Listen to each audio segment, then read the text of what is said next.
Okay, what I've done here is I've cut the ribs out that were supporting the sidewall here. That way I could cut through. I will be able to cut through the to put in the windows. So I've measured out equidistance from top to bottom of where I stopped cutting the ribs themselves, and then did equidistance from side to side and up and down. So that was on the inside. What I will be doing is digging in, drilling in 4 holes in each corner, start and finish of each corner, and then I'll make a bigger hole eventually. But what I want to do now is I want to pre-drill these holes, put an alignment peg through those holes, go outside, and then draw the same oval from the template that I have for the window.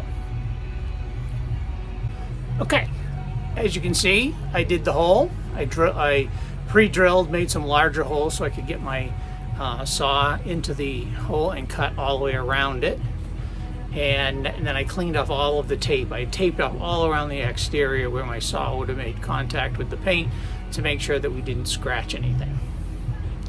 So now we have the hole. Now we just need to put the window in.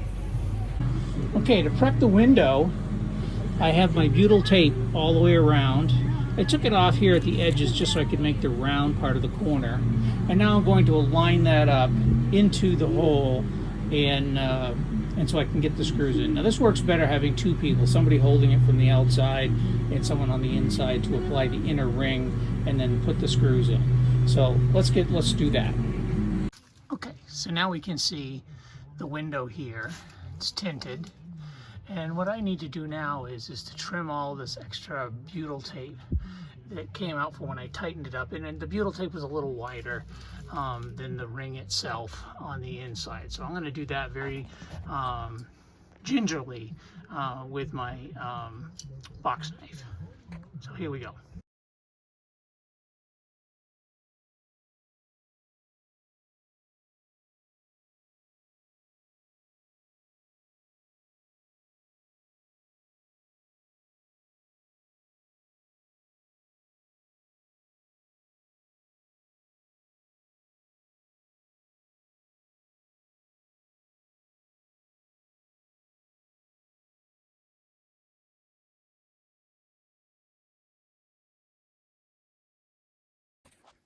Okay, so we've cut out the second butcher block top now. Has a little bit of a unique shape based on my cabinet and refrigerator location. We've rounded the corners, both here, here, here, and all the way back there. This is going to go against the passenger wall once it's installed. Now what I have left to do is I need to get my measurements for right here, which is where my cooktop is going to be inset. So I just need to get a set of final measurements before I can draw that out and then actually cut the hole. So let's get to that. Okay, there's the butcher block with my cooktop cut in, chiseled out the border so I can inset it. And now we just finished sanding it again. And now we're going to I'm going to wipe it down and then start the poly process. Okay, we've got the countertop. It's all polyed. We've cut in where the cooktop will be. We've made an inset line all the way. We chiseled that all the way out. We took the piece that we cut off from the edge here. We made it so there's a backsplash. So this is where the wall will be, and this is where the opening to the sliding door is. So we stopped it right there. And then we're going to do some other treatment down below on the cabinets that are down below there. So today is to terminate the outlet, which will power the cooktop. Set the cooktop, put the countertop on the cooktop in place today. So that's what we're going to do here in the next few minutes. So let's go. Okay, so we've got the sink and counter set. And after rethinking everything, I originally was going to put the microwave on the passenger side of the van, but it made more sense to put it on this side, leaving a free and open flow on the passenger side. And since the shower was on this side already, it seemed a logical place to leverage the two walls that are here. So this is what we're going to build that in to here over the sink, which will give us free clear. We'll have some lights coming down as well, so that will also aid in that installation. Okay, I've been working on the interior. So far, I've installed my refrigerator, and we'll look down at that. And I just finished installing the microwave. So I created a shelf. It's here in a corner. And so I used, off the roof struts, I came down off my roof framing. I used a piece of L bracket, with the holes in it, to give me the strength that I felt I needed. And then it's back supported by a piece of wood in there as well. So that gave me something to screw to without having to bolt to. Now, I did have one little piece here that I did use a bolt to go from piece of angle to angle. And I got a little bit of rise out of that, but I think I'm going to be able to hide that with the face cover that'll go on to here in itself. But now you can see the microwave installation. Now I still have my lighting wires kind of hanging down here because my ceiling is one of the next things to get done. But microwave is in. My refrigerator is in here at the very end of my galley. I have a seat right here and an opposing seat, so there'll be a sliding table that will come out right in next to that from under the bed. And then my cooktop is right here underneath this cardboard, which is protecting the top. So I put the countertop in. I have two cabinets, one here facing that goes in toward the galley, and then as I spin around, there's another one here on the end cap that opens up. So there's a cabinet and then a drawer, and that's all next to my entry door. So it's moving along slowly. I realize I have not done the how-to. There are so many how-tos and really great how-tos that YouTubers like Lauren Lawless and Mike and Britt, that they have really done an excellent job. And I'm not trying to outdo that. I've just followed what they've been doing. So well, it's been really cold. I've been working on my water system, which is going to come out here next week. I'll bring it out from my shop and slide it into where it needs to be. And then I can start doing my bench build for my electrical panels that I'll have for all of my different, between DC, Shure power, and solar, which will power my car, power the van. Then I have two batteries, for a total of 400 amp hours batteries, and I have 500 amp hours of solar. And hopefully that is going to do my power requirements. They're pretty minimal, so but I just wanted to go over the fact that I've got my microwave installed. Very pleased, looks really nice. I like the black finish and the black, as well as the refrigerator is black and the cooktop is black, and I've inset that into the counter. Now I'll have a little more of a finish review when I'm able to take all the cardboard off that I have protecting everything when we get further along. So that's where we are on the build, and we'll talk to you later. Bye. Okay, so we got the ceiling material.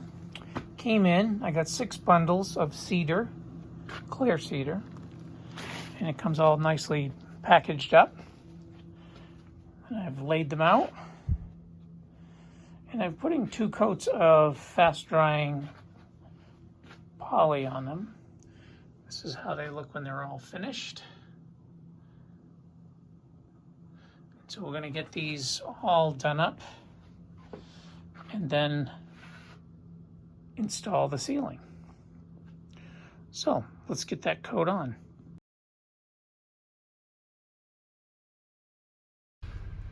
All right, so here we are at my cutting station.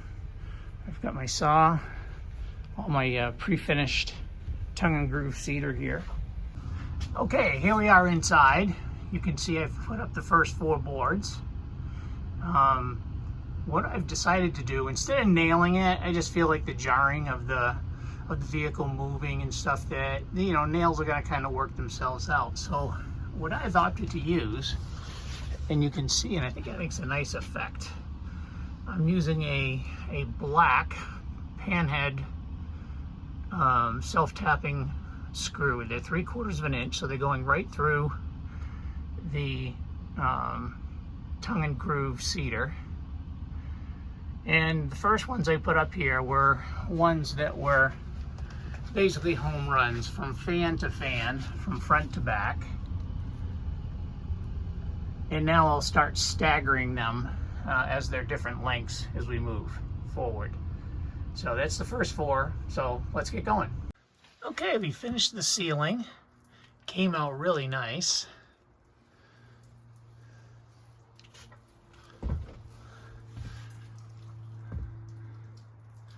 So that's the tongue and groove ceiling. And then I just trimmed out, in the excitement, my Max Air fan, the forward fan. So I created a jig that would allow this, this ring on my table saw to be able to set the fence at the desired depth I needed, which was 2 inches. And then they recommended adding an extra 1/2 inch to your measurement.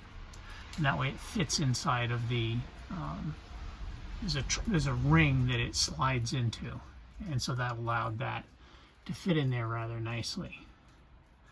So I still have to do the one in the rear, back down here by the heater. And so I'm going to get on that next. Okay, one of my next steps is to take all of the contents of my electrical system, which are here, and my framing, to create a bench build of my electrical system so then I can install it in the van. So that's project 1. Okay, so here's all of my electrical system that I need to assemble, and I'm going to need a bigger space. In my design, I think I'm a little short on wall space and racking space, so that's what I'm going to play with now, is just layouts, and once I play with that, I'll come back. Okay, so I've crimped the ends, and then I sealed the shrink tape on the ends, both ends. Now, this is my bench build, so we're trying to get everything kind of hooked up with the battery power, but they're in a very similar position that they're going to be when they're fully installed in the van in itself. So, but for now, we're just doing the build. This is so far, we've got this far. We've connected the battery to battery. Okay, well, the bench build is moving along for my electrical system. I have my batteries connected to my Lynx distributor, which then connects to my Servo GX, which is right here. I've bench built everything from the DC-DC. Now I need to take this whole unit out and then connect the battery to my DC controller. And the same goes for my solar charge controller. Everything is wired, the merge shut off, everything here. But now what I need is the line from the roof to come into here. Same for my inverter. I still have some wiring to do here to connect it over to my Lynx distributor. But I have my Shure power that needs to connect here, and that'll be done over the next week. Then I have my monitoring panel here, which will be mounted on the wall in the van, but for here I've been using it to just test everything out. So that's going well there.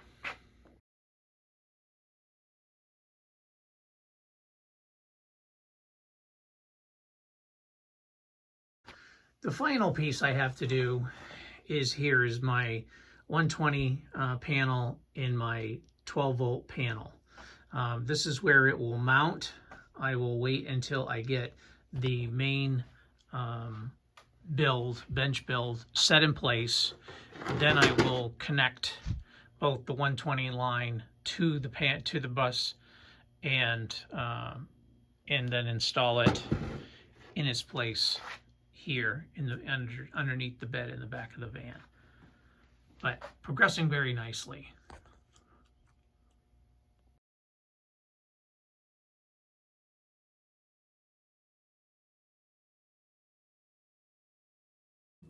Okay, today we're going to work on the water tank. Now it's really cold outside, so I'm down in my shop today. And what I've done is I've built a housing.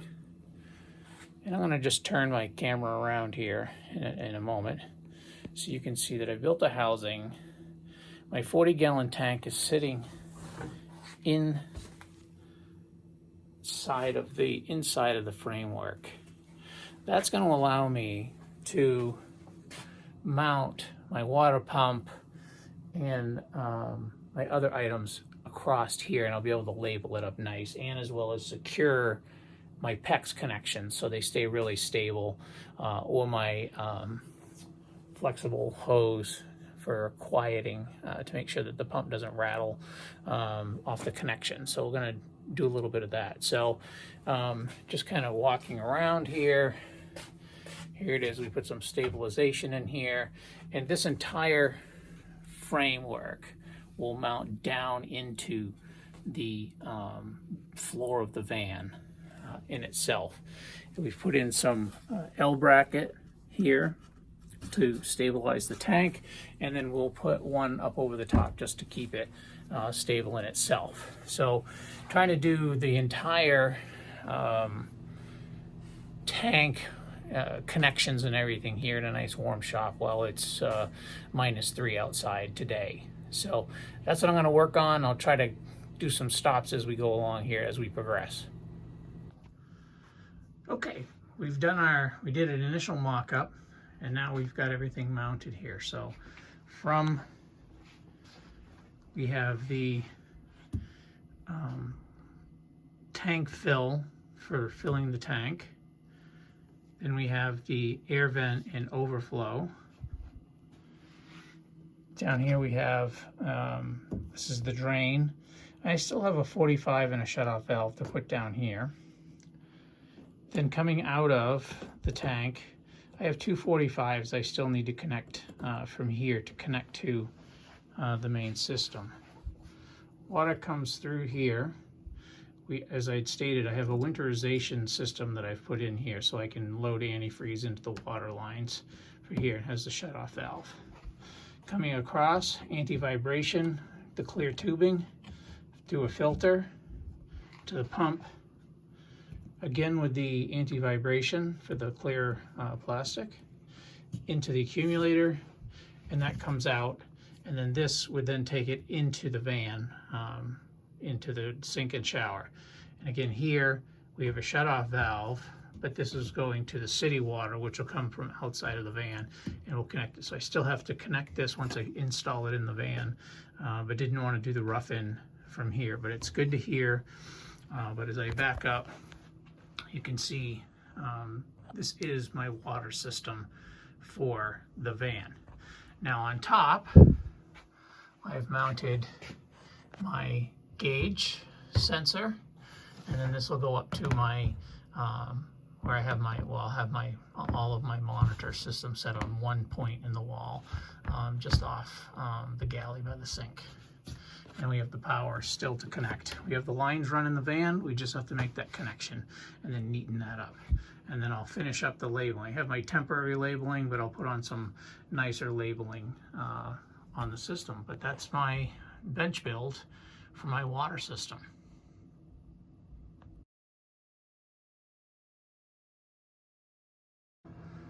New project to take this finished wood and create my overchests.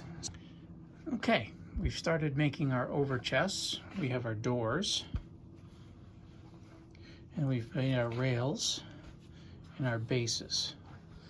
So I'll be making these. So this one's, the top one on the passenger side is 8 feet long, and the driver's side one is about 77 inches long. And we're doing it with a series of runner pieces with some stiles, which you know, these doors, once they're all installed, see if I can pick one of these up. Yeah, we'll do this. So the doors will go up to the ceiling, and then you can see that there are side rails here that do that with a 1-inch spacer between each. And the way that I've set these up is from the front of the van, the first two will have plexiglass in it so you can see into the cabinet. And then on the driver's side, the first cabinet from behind the driver's side, which the microwave is in this position here, and so this would be like microwave dishes and stuff will be in here, so you can see into there what you need to get before you get in there. That's the plan right now. And then all of the other doors are all panels. Same with the other doors along this the driver's side as well. But just working out the measurements, and so I can piece all of this together. So that'll be the next video in this series on making the overchests.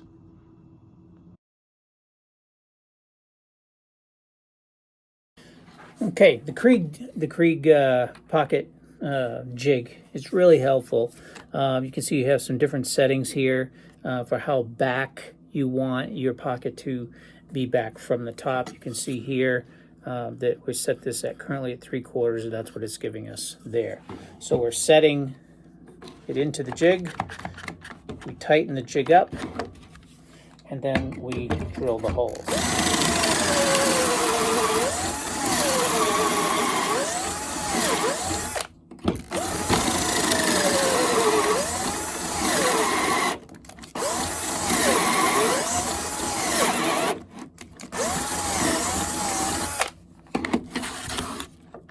And then release, and then we can see we've got two really nice pocket joints set for this.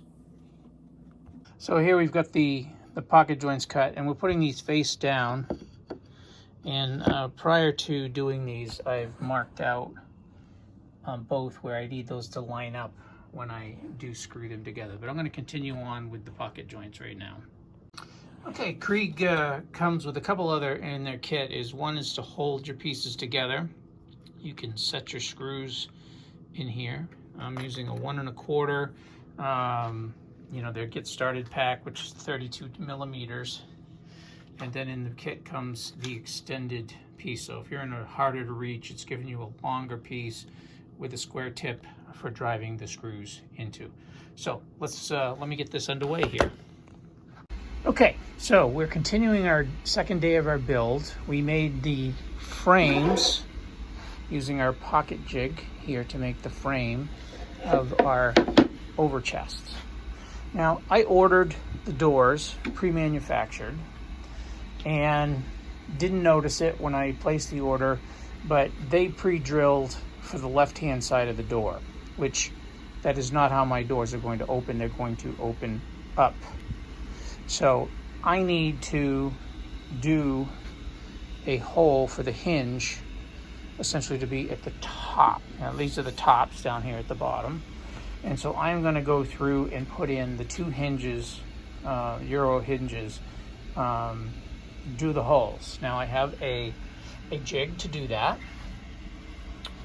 This one is Go Making, is the jig.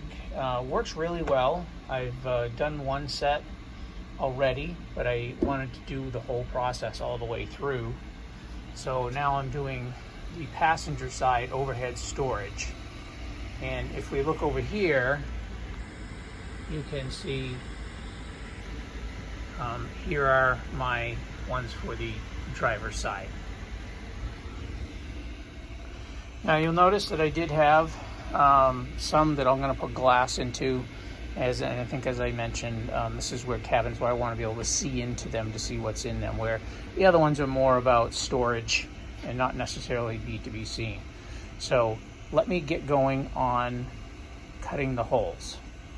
So we can see that the jig has some stops that help you align where this needs to go. And then it has a lock here that goes. So if I do this, slide it on to where all the stops are, and then make the drill.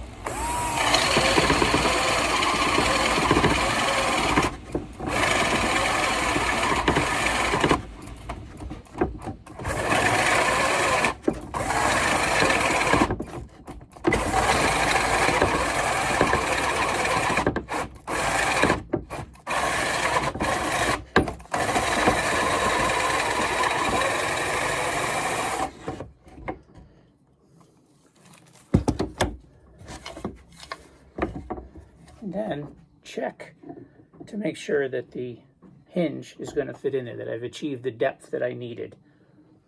And this one did. So very helpful having this jig to do the Euro hinge cutouts to where I need them to be on the top of the door. Okay, so I've got all of my my Euro hinge holes set. I've put my hinges in place. And now I'm going to pre-drill the holes for where I'll put the screws in. And then we will go back and then attach the door to the frame is the next step after that.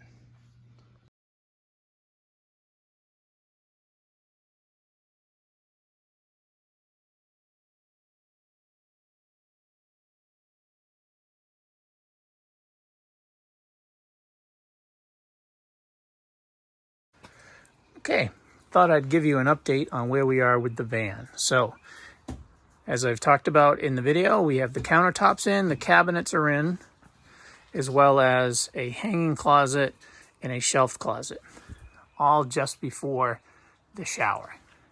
As I step up in,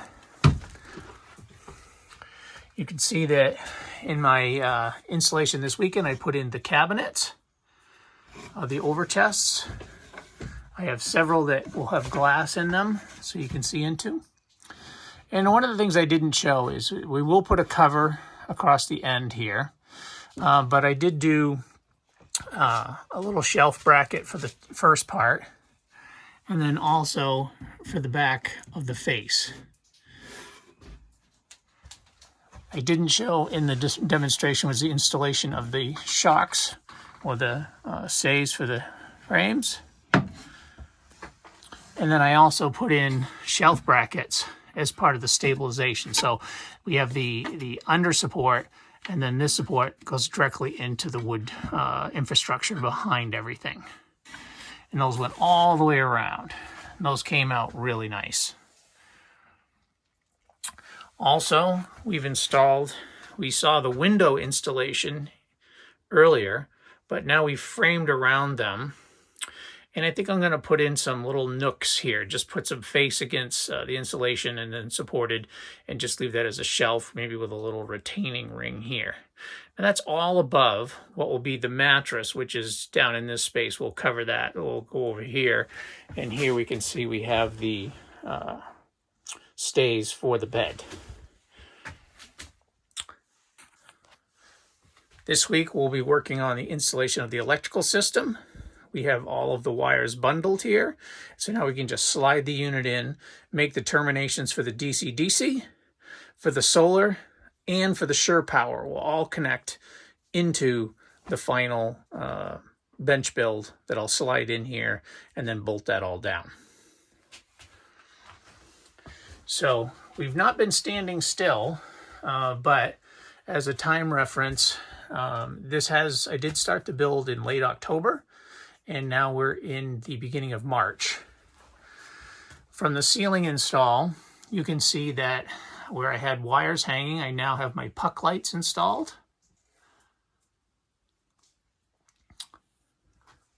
And then lastly, other than finishing the around window features, The shower will be the last piece that I'll work on as I back out of the camper. So that's where we're at. So thanks for watching this week's video of the van build part 2. And look forward to, I'll have a part 3, and that'll be more about the final installation and final parts. We will have one video for covering the shower change and the final ceiling closure. Okay, well, remember, if you liked the video, please give it that thumbs up or subscribe. We thank you very much for your patronage and watching the videos as we go on all of these different journeys. So thank you and have a great day.